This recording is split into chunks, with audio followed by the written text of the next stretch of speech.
પાલનપુર ખાતે cyber crime સુરક્ષા અંતર્ગત જિલ્લા પોલીસ વડા અક્ષયરાજ મકવાણાએ પત્રકાર પરિષદ યોજી. બનાસકાંઠા પોલીસે સાયબર ક્રાઇમનો ભોગ બનેલા અરજદારોને 2 કરોડથી વધુની રકમ પરત અપાવી. સાયબર ફ્રોડ બાબતે સાવચેત રહેવું અને ત્વરિત પોલીસનો સંપર્ક કરવો. જિલ્લા પોલીસ અધિક્ષક શ્રી અક્ષયરાજ મકવાણા. હું બનાસકાંઠા પોલીસ અધિક્ષક અક્ષયરાજ આપ સર્વ મીડિયાના મિત્રો મારફતે જણાવવા માગું છું કે આપણા બનાસકાંઠા જિલ્લામાં પણ સાયબર ક્રાઇમની ઘણી બધા ઘટનાઓ બને છે.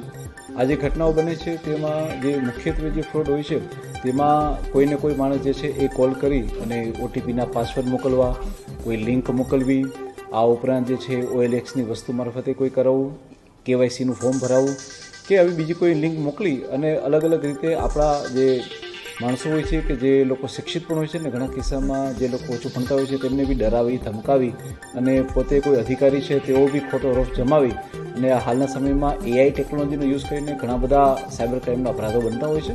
આ તમામ સાયબર ક્રાઇમના અપરાધો જે છે જે આપણી બનાસકાંઠા પોલીસે 1930 ઉપર એને નોંધી અને ત્યારબાદ આગળની કાર્યવાહી કરતી હોય છે.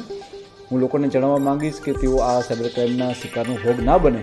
આપણા બનાસકાંઠા જિલ્લામાં અત્યાર સુધી પોલીસ દ્વારા આવા લોકોની રકમને રોકી અને 2 કરોડ જેટલી માતબર રકમ જે છે એ લોકોને પાછી આપવામાં આવેલી છે. આ સિવાય હાલમાં 5,59,00,000 જેટલી રકમ પણ પોલીસે હાલમાં જે છે એમની બચાવેલી છે અને એમને પાછા આપવા માટેની પ્રક્રિયા એમની હાલમાં ચાલુ છે. હું આ માધ્યમથી લોકોને કહેવા માંગીશ કે આપ લોકો સાયબર ક્રાઇમના ફ્રોડનો ભોગ ના બનો.